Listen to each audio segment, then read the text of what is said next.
Axiom 4 ദൗത്യസംഘം ഇന്ന് ഭൂമിയിലേക്ക്. Indian സമയം വൈകിട്ട് 4:35-ന് ഡ്രാഗൺ പേടകം അൺഡോക്ക് ചെയ്യും. ചൊവ്വാഴ്ച ഉച്ചയ്ക്ക് 3 മണിയോടെയാകും സംഘം ഭൂമിയിലെത്തുക. അജയ് സുധാ ബിജു കൂടുതൽ വിവരങ്ങളുമായി ചേരുകയാണ്. Ajay, good morning. എന്തായാലും വലിയ അഭിമാന നേട്ടങ്ങളൊക്കെ കൈവരിച്ചാണ് നമ്മുടെ ശുഭാംശു ശുക്ലയും സംഘവും മടങ്ങിയെത്തുന്നത്. ഈ മടക്കവുമായി ബന്ധപ്പെട്ട നടപടിക്രമങ്ങൾ, അതിൻ്റെ ഒരു സമയക്രമീകരണം, അതൊക്കെ എങ്ങനെയാണ് അജയ്? Arya, good morning. തീർച്ചയായിട്ടും ഇന്ത്യയുടെ ഒരു അഭിമാനം അത് ആകാശത്തോളം ഉയരങ്ങളിലെത്തിച്ച് ശുഭാംശു ശുക്ലയും സംഘവും ഇന്ന് തിരിച്ചെത്തുകയാണ്. ഇന്ന് ഇന്ത്യൻ സമയം വൈകുന്നേരം 4:35-ന് അൺഡോക്കിംഗ് പ്രക്രിയ പൂർണ്ണമാകും എന്നാണ് നമുക്ക് അറിയാൻ സാധിക്കുന്ന വിവരം. ഇന്ന് ഉച്ചയ്ക്ക് 2 മണി മുതൽ ഇതിൻ്റെ തത്സമയ സംപ്രേഷണം നാസയിലും അതുപോലെ തന്നെ ആക്സിയം സ്പേസിൻ്റെ വെബ്സൈറ്റിലും യൂട്യൂബ് തുടങ്ങിയിട്ടുള്ള മാധ്യമങ്ങൾ വഴി ലഭ്യമാകും എന്നാണ് അറിയിച്ചിട്ടുള്ളത്. 2:30-ക്ക് ഇവർ ഈ ബഹിരാകാശ പേടകത്തിൽ നിന്ന് അന്താരാഷ്ട്ര ബഹിരാകാശ പേടകത്തിൽ നിന്ന് ഡ്രാഗൺ പേടകത്തിനകത്തേക്ക് പ്രവേശിക്കുമെന്നും അറിയിച്ചിട്ടുണ്ട്. അതിനുശേഷം പിന്നീട് ഇതിൻ്റെ വാതിലുകൾ അടയുന്ന പ്രക്രിയയാണ്. അത് ഏതാണ്ട് 3 മണിയോടുകൂടി ഈ വാതിലുകൾ പൂർണ്ണമായും ക്ലോസ് ചെയ്യും എന്നാണ് അറിയിച്ചിട്ടുള്ളത്. നമ്മൾ ഇതിൻ്റെ വിക്ഷേപണ സമയത്ത് കണ്ടതാണ്. ഇതിൻ്റെ വാതിലുകൾ ക്ലോസ് ചെയ്ത് എയർ ടൈറ്റ് ആക്കേണ്ടതുണ്ട്. പിന്നെ മർദ്ദം ക്രമീകരിക്കുന്നത് പോലെയുള്ള കാര്യങ്ങൾ, പ്രോസസ്സുകളെല്ലാം നടക്കേണ്ടതുണ്ട്. ഇതെല്ലാം പൂർത്തിയാക്കാൻ പിന്നെയും കുറച്ച് സമയമെടുക്കും. തുടർന്ന് 3 മണിക്ക് പൂർത്തിയാകുന്ന ഈ ക്ലോസിംഗ് പ്രക്രിയ, അതിനുശേഷം ഡോക്കിംഗ് പ്രക്രിയയിലേക്ക് കടക്കും. അൺഡോക്കിംഗ് പ്രക്രിയയിലേക്ക് കടക്കും. ഈ അൺഡോക്കിംഗ് പ്രക്രിയ പൂർണ്ണമാകുന്നത് 4:35-നാണ്. അതിനുശേഷം ഭൂമിയിലേക്ക് നീണ്ട 22 മണിക്കൂറും അതുപോലെ തന്നെ 50 മിനിറ്റും നീണ്ടു നിൽക്കുന്ന ഒരു ഏകദേശം ഒരു യാത്രാ സമയമാണ് എടുക്കുക.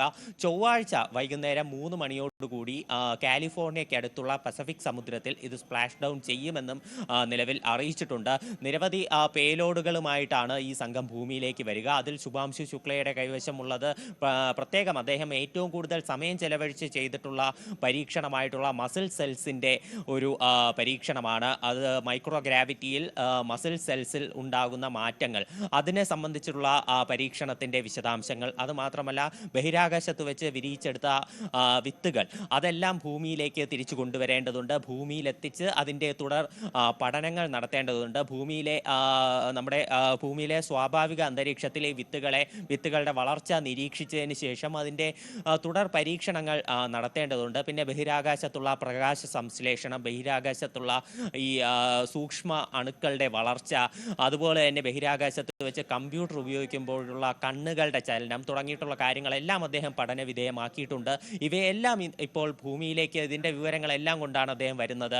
ഭൂമിയിലെത്തിയ ശേഷം ചൊവ്വാഴ്ച വൈകുന്നേരം 3 മണിക്ക് ഭൂമിയിലെത്തിയതിന് ശേഷം പിന്നീട് ഒരു 7 ദിവസം നീണ്ട വിശ്രമ കാലയളവാണ്. കപ്പലിൽ ഇവരെ ഒരു പ്രത്യേക മെഡിക്കൽ ഫെസിലിറ്റിയിൽ എത്തിച്ച് 7 ദിവസം നിരീക്ഷിക്കും. 7 ദിവസം ഭൂമിയിലെ ഗുരുത്വാകർഷണ ബലവുമായി ഇവരുടെ ശരീരം പൊരുത്തപ്പെടേണ്ടതുണ്ട്. അതിനെ സംബന്ധിച്ചൊരു 7 ദിവസത്തെ നിരീക്ഷണത്തിന് ശേഷമായിരിക്കും അദ്ദേഹം തിരിച്ച് ഇന്ത്യയിലേക്ക് എത്തുക. ഇന്ത്യയിൽ തീർച്ചയായും ഒരു ഗംഭീരമായിട്ടുള്ള സ്വീകരണം തന്നെയാണ് അദ്ദേഹത്തെ കാത്തിരിക്കുന്നത്. നമ്മൾ ഭാരതീയരുൾപ്പെടെ അദ്ദേഹത്തിൻ്റെ തിരിച്ചുവരവിനെ കാത്തിരിപ്പുണ്ട്.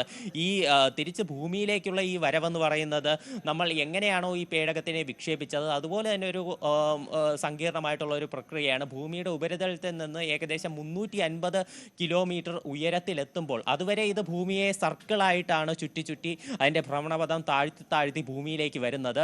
നേരത്തെ മുകളിലേക്ക് പോയ അതേ പ്രക്രിയ തന്നെയാണ്.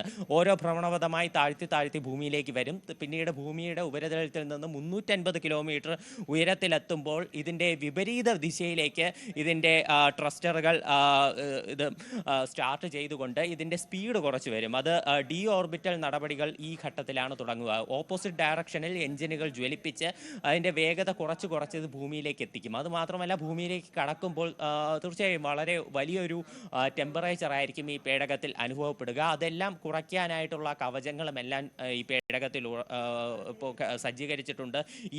2200 ഡിഗ്രി സെൽഷ്യസ് ഒരു ചൂട് ഈ പേടകത്തിൽ അനുഭവപ്പെടും. ഇതെല്ലാം അതിജീവിച്ചായിരിക്കും ഭൂമിയിലേക്ക് എത്തുക. എന്തായാലും ഡ്രാഗൺ പേടകം അത് 100% സുരക്ഷിതമായിട്ടുള്ള ഒരു പേടകമാണ്. ഇതിനു മുൻപ് സുനിത വില്യംസിൻ്റെ ദൗത്യത്തിലെല്ലാം അവരെ ഉൾപ്പെടെ തിരിച്ചു വരാൻ വേണ്ടി ഉപയോഗിച്ചതും ഈ ഡ്രാഗൺ പേടകം തന്നെയാണ്. അപ്പോൾ തീർച്ചയായിട്ടും അവർ സുരക്ഷിതരായി ചൊവ്വാഴ്ച ഇപ്പോൾ കൃത്യമായി എല്ലാം പ്രവചിച്ചതുപോലെ തന്നെ നടക്കുകയാണെങ്കിൽ ചൊവ്വാഴ്ച 3 മണിയോടെ തന്നെ ഈ സംഘം ഭൂമിയിൽ എത്തുമെന്ന് നമുക്ക് പ്രതീക്ഷിക്കാം. ആര്യ, തീർച്ചയായും. തീർച്ചയായും ആ മടങ്ങിവരവൊക്കെ നമുക്ക് ലൈവായി തന്നെ കാണാം. എന്തായാലും ഏറെ ആകാംക്ഷയോടെയാണ് ലോകം കാത്തിരിക്കുന്നത് ആക്സിയം 4 ദൗത്യ സംഘാംഗങ്ങളുടെ മടങ്ങിവരവ്.